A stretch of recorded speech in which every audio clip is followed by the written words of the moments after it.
Hello, I am Nicole Marie, your transformation catalyst and coach, and you have tuned into Know Your Archetypes series. So we are diving into Sagittarius. After that really intense Scorpio one, let's lighten the mood a little bit. Sagittarius falls under Christmas season. It's kind of like the Santa Claus of the zodiac, for this is the time where he wants to give wonder back to the world. And so Sag, it rules the ninth house of how we travel, how we expand our consciousness. And so after that really deep eighth house Scorpio, we go in and we say, okay, how is it that I can learn? How is it that I can really integrate this wisdom into my life?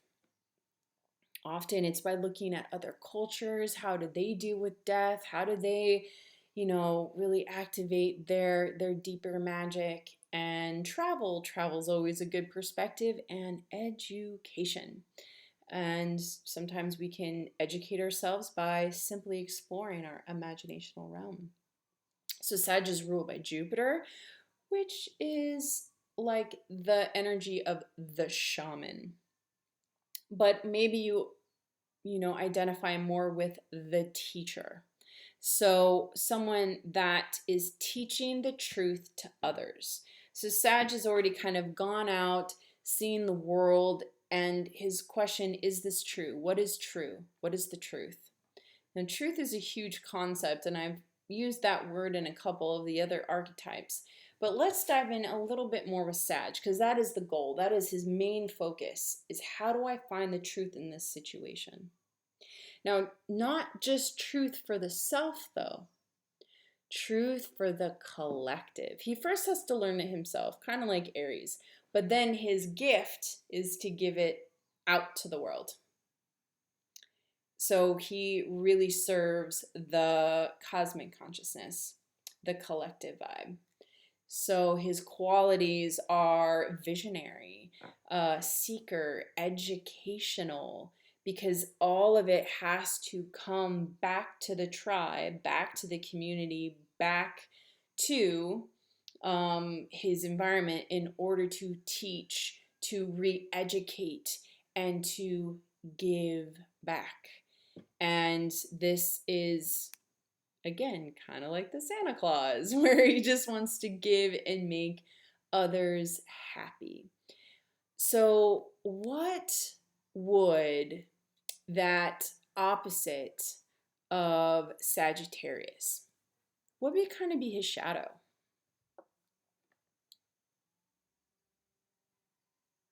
Someone that knows too much. So it's like, I've seen all of the world. I know exactly what lives out there and what the truth is. I know the one singular truth, and it is God. It is this. It is that. And he becomes dogmatic. He becomes superior to everyone else, and he knows more than everyone and everything. That can fall into a lot of categories, because what happens is, like, just because he went and traveled and knows some stuff does not give him the permission to say this is the ultimate truth for everyone. No. Even though that's his objective and goal, is to provide truth in a different perspective, to open the minds for people.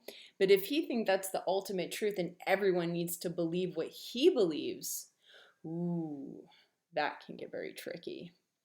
We can easily fall into those things, especially when we have our own religious beliefs, our own, this is the truth, this is what I've been told, this is exactly what I feel safe in this world, and that's fine.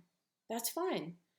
Have your beliefs, do what feels good for you, but do not put it on others that have their own belief system. Just because you think your way is right does not make it right for another. So this is where truth can get very confusing, because just because it's true for me does not make it true for you. There can be universal truth in what we're speaking about. For example, a lot of religions kind of have the same ultimate truth.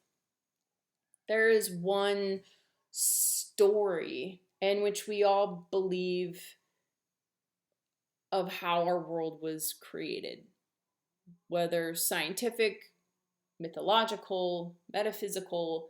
We all kind of have an understanding of why we're here, and there is some bigger force. That's it.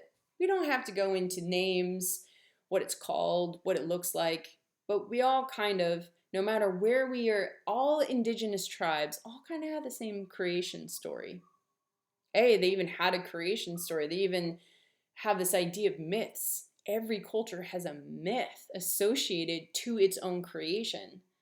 Now, if we just say that this is how the world was created because this is what my tribe says, what about all the other tribes? What about their truth? And so this is where Sag needs to kind of still remain open-minded and open-hearted about other people's truths. And again, this is where curiosity really helps. Curiosity and open-mindedness allows more understanding. And this is where you can kind of let go of that superior energy thinking you know all, be all. There's so much we don't know. And that's the fun of it. And that's the truth.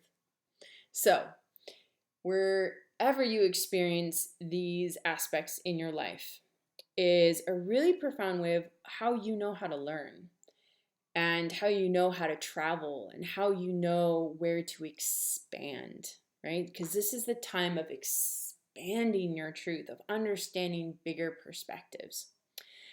This is also a really great cycle. A lot of times people are going into, so we've had Jupiter in Sag for quite some time, and there's been new movements of the publishing era. So a lot of really intense Sag energy. A lot of people like to be writers and publishers and write epic quests and reveal truths from other worlds. So this is a really interesting part to look at in your chart. So if you want to know where Sag, where this teacher energy is really helping and supporting you to expand your consciousness, email me hello@NicoleMarie.eu or check out my website NicoleMarie.eu. Until then, I'll see you next time for Capricorn Archetype.